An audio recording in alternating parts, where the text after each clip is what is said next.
Bonjour à tous. Je voulais aujourd'hui vous parler de la stratégie logement. C'est une stratégie qui part du concret, qui part des besoins des Français. J'attends de vous un maximum de retours, des retours liés à vos expériences personnelles et des retours également liés, pour celles et ceux d'entre vous qui travaillent dans ce secteur, à vos expériences professionnelles. Aujourd'hui, alors que nous dépensons plus de 40 milliards d'euros pour le logement, c'est plus d'un Français sur 6 qui est mal logé.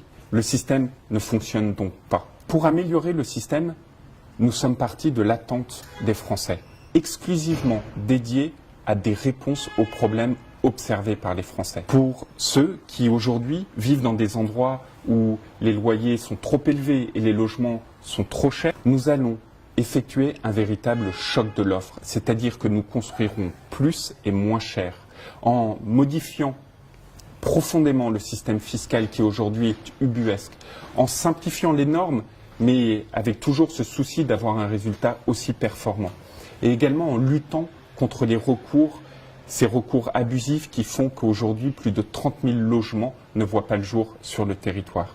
Pour ceux qui sont en attente d'un logement social, et c'est plus de 1,5 million de ménages aujourd'hui en France, nous construirons plus. Pour les étudiants, nous construirons 60 000 logements dédiés durant le quinquennat. Pour les jeunes professionnels, ce sera 20 000 logements que nous construirons. Pour celles et ceux qui sont en formation professionnelle ou qui sont des étudiants de longue durée, c'est-à-dire par exemple des étudiants en césure, nous créerons un bail mobilité. Ce sera un bail de 1 à 10 mois qui permettra à celui qui habite à Paris mais qui fait une formation à Marseille de pouvoir se loger plus facilement, car ce bail mobilité de 1 à 10 mois ne nécessitera pas de dépôt de garantie. Pour ceux qui ont froid l'hiver parce que leurs appartements ne sont pas suffisamment efficaces thermiquement, nous lutterons contre les passoires énergétiques.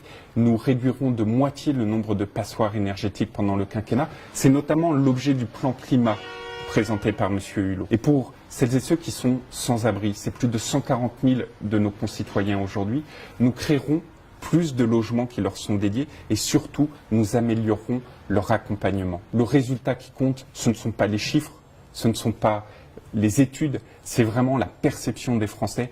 Nous aurons réussi notre pari, nous aurons amélioré significativement le logement en France, si et seulement si les Français perçoivent cette amélioration à la fin.